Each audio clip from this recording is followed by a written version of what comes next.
देखा है राहुल गांधी के पांव के छाले, मैंने देखा है राहुल गांधी के बहते हुए पसीने को, वो पसीना अभी सूखा नहीं है। मैं राहुल गांधी की मजदूरी मांगने के लिए आपके बीच में आया हूं और मुझे पूरा यकीन है कि आप मुझे मायूस नहीं करेंगे। हम आपके बीच में सिर्फ आपसे एमपी बनाने के लिए अपील करने नहीं आए, हम दिल्ली में सरकार बनाने के लिए आपसे अपील करने आए। आप हमें किशनगंज जिता के दीजिए, हम आपको दिल्ली में इंडिया गठबंधन की सरकार बना करके देंगे। आपका वोट हेमंत सोरेन की रिहाई तय करेगा, आपका वोट अरविंद केजरीवाल की रिहाई में रास्ता साफ करेगा। इस सरकार के इरादे अच्छे नहीं है। ये सामाजिक न्याय के जितने भी योद्धा हैं सबको मसल देना चाहता है, जेल में डाल देना चाहते हैं। लालू जी के खिलाफ, तेजस्वी जी के खिलाफ, मीसा बहन के खिलाफ कितनी साजिशें हो रही है, देख रहे हैं आप, एजेंसियों को लगा करके। तो अगर ये तीसरी बार चुन के आए तो फिर ये क्या करेंगे, ये समझने की जरूरत है। इसीलिए एक एक वोट की अहमियत समझो। यहां इंडिया गठबंधन के प्रत्याशी हैं आपके भाई डॉक्टर जावेद साहब, अपना एक एक वोट इन्हें दीजिए। चूंकि वक्त बहुत कम है, मुझे जाना भी है। हाँ, मैं शायरी नहीं सुनाऊंगा तो आप लोग कहेंगे देखो जैसे सांसद हो गया, जैसे शायरी वाली नहीं सुनाता है। ऐसा नहीं करता, मैं सुना के जाऊंगा। बिल्कुल सुनाएंगे, बिल्कुल सुनाएंगे। भी 1000 के पास कहां सोया है चौकीदार। उधर जो माए बहनें सड़क पर बैठी हैं, जो उधर खड़े हैं, सबका समर्थन मिलना चाहिए अगली लाइन पे। इलेक्शन सिर्फ वोट देने का नाम नहीं है, सपोर्ट देने का भी नाम है। इधर जो पीछे छत पर बैठी हैं मेरी माए बहनें, मैं उनसे भी मुखातिब हूं। पुलिस वाले साथी कृपया ताली ना बजाएं, आचार संहिता है। सिर्फ सुन करके खुश हो सकते हैं कि चाय बेचने वाला पूरा भारत बेच रहा है। आपकी तालियों का शोर जाए पटना तक, जाए दिल्ली तक, कि चाय बेचने वाला पूरा भारत बेच रहा है। इसी काम में हासिल उसे महारत बेच रहा है। कि रेल बिक गई, तेल बिक गया, बिका हवाई अड्डा। अगली लाइन पर तैयार रहना कि रेल बिक गई, तेल बिक गया, बिका हवाई अड्डा। सब कुछ बिकता देख के खुश हैं अपने जेपी नड्डा। कि जनता महंगाई की मारी करती हाहाकार, कहां सोया है चौकीदार, कहां सोया है चौकीदार। पेट्रोल और डीजल की कीमत रही सैकड़ा मार, कहां सोया है चौकीदार, कहां सोया है चौकीदार। मुझे खुशी है कि इस सभा में बड़ी तादाद में मेरी माएं बहनें भी, जैसे डॉक्टर साहब सीसी के मेंबर उठाए तो घर में खाना बंद, चाय नहीं मिलेगी। जिस दिन आपने ये सोच लिया ना, फिर घर का एक भी वोट इधर उधर नहीं जा सकता, क्योंकि आपके लिए कांग्रेस पार्टी योजनाएं लेकर के आई।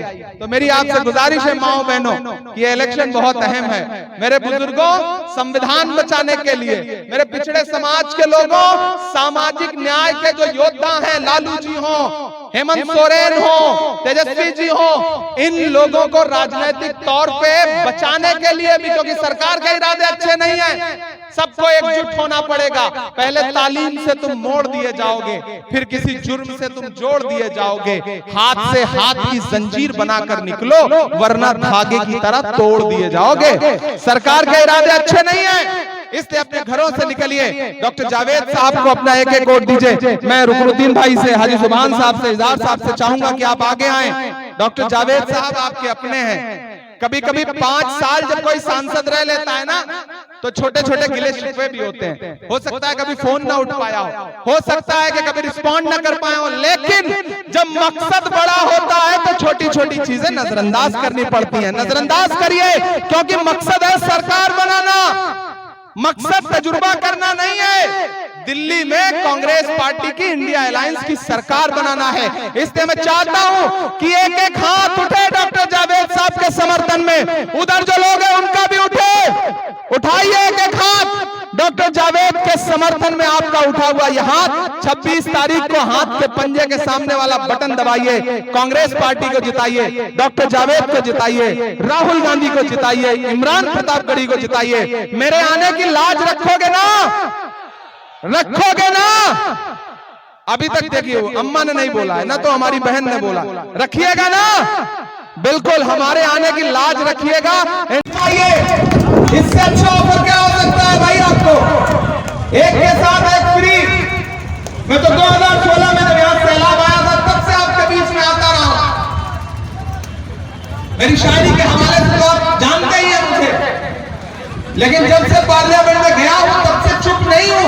कभी नजीब के मुद्दे पर आवाज उठा रहा हूं, कभी जामिया यूनिवर्सिटी के मुद्दे पर आवाज उठा रहा हूं, कभी अलीगढ़ के बच्चों के लिए आवाज उठा रहा हूं, कभी इलाहाबाद यूनिवर्सिटी के बच्चों के लिए आवाज उठा रहा हूं, कभी सुनहरी बाग मस्जिद के लिए आवाज उठा रहा हूं, कभी महंगाई के खिलाफ, कभी मणिपुर के खिलाफ मुसलसल बोल रहा हूं, चुप नहीं हूं। इसलिए आपसे कहना चाहता हूं कि मेरे भाई, इलेक्शन हवा में कहीं नहीं है, इलेक्शन जमीन पर है। और जमीन पर इस मुल्क में नफरत के खिलाफ सबसे बड़ी लड़ाई कोई लड़ रहा है तो राहुल गांधी लड़ रहे हैं। ये सच्चाई है। मुझे बताओ राहुल गांधी का नारा क्या था? नफरत छोड़ो भारत जोड़ो। वो संजीदगी से सुनना, नफरत के सबसे ज्यादा शिकार कौन है? हम है ना, आप हो ना, आप हो ना। कौन से चौराहे पर, कौन सी ट्रेन में, कहां इबादत करते हुए कौन सी भीड़ मारते कुछ पता है? उस नफरत का शिकार कौन है? हम हैं, आप हैं। तो नफरत खत्म होगी तो सुकून किसको मिलेगा? सुकून किसको मिलेगा? नफरत कम होगी तो हमको मिलेगा, आपको मिलेगा ना। तो वो इंसान नफरत खत्म करने के लिए कितना किलोमीटर चला? 4000 किलोमीटर। 4000 किलोमीटर का मतलब समझते हैं? 4 किलोमीटर पैदल चलना हो तो समझ में आता है, 40 चलना हो तो समझ में आता है। वो आदमी रोज 25 किलोमीटर पैदल चलता था, लाखों लोगों को गले से लगाता था। और मैं डगरुआ में खड़ा होकर एक बात कह रहा हूं, यहाँ दानिश्वर लोग बैठे हैं, यहाँ हमारे मजहबी रहनुमा बैठे हैं, यहाँ तमाम बुजुर्ग बैठे हैं। अरे आपको वो लोग होना जो इस बात पर ईमान रखते हो कि मजदूर का पसीना सूखने से पहले उसको उसकी मजदूरी दे देनी चाहिए। रखते हो या नहीं रखते हो? रखते हो इस बात पर ईमान ना? हमारा ईमान है इस बात पर कि मजदूर का पसीना सूखने से पहले उसकी मजदूरी उसको दे देनी चाहिए। मैंने देखा है राहुल गांधी के पांव के छाले, मैंने देखा है राहुल गांधी के बहते हुए पसीने को। वो पसीना अभी सूखा नहीं है। मैं राहुल गांधी की मजदूरी मांगने के लिए आपके बीच में आया हूं और मुझे पूरा यकीन है कि आप मुझे मायूस नहीं करेंगे। हम आपके बीच में सिर्फ आपसे एमपी बनाने के लिए अपील करने नहीं आए, हम दिल्ली में सरकार बनाने के लिए आपसे अपील करने आए। आप हमें किशनगंज जिता के दीजिए, हम आपको दिल्ली में इंडिया गठबंधन की सरकार बना करके देंगे। आपका वोट हेमंत सोरेन की रिहाई तय करेगा, आपका वोट अरविंद केजरीवाल की रिहाई में रास्ता साफ करेगा। इस सरकार के इरादे अच्छे नहीं है। ये सामाजिक न्याय के जितने भी योद्धा हैं सबको मसल देना चाहता है, जेल में डाल देना चाहते हैं। लालू जी के खिलाफ, तेजस्वी जी के खिलाफ, मीसा बहन के खिलाफ कितनी साजिशें हो रही है, देख रहे हैं आप, एजेंसियों को लगा करके। तो अगर ये तीसरी बार चुन के आए तो फिर ये क्या करेंगे, ये समझने की जरूरत है। इसीलिए एक एक वोट की अहमियत समझो। यहां इंडिया गठबंधन के प्रत्याशी हैं आपके भाई डॉक्टर जावेद साहब, अपना एक एक वोट इन्हें दीजिए। चूंकि वक्त बहुत कम है, मुझे जाना भी है, काम है। मैं शायरी नहीं सुनाऊंगा तो आप लोग कहेंगे देखो जैसे सांसद हो गया, जैसे शायरी वाली नहीं सुनाता है। ऐसा नहीं करता, मैं सुना के जाऊंगा। बिल्कुल सुनाएंगे, बिल्कुल सुनाएंगे।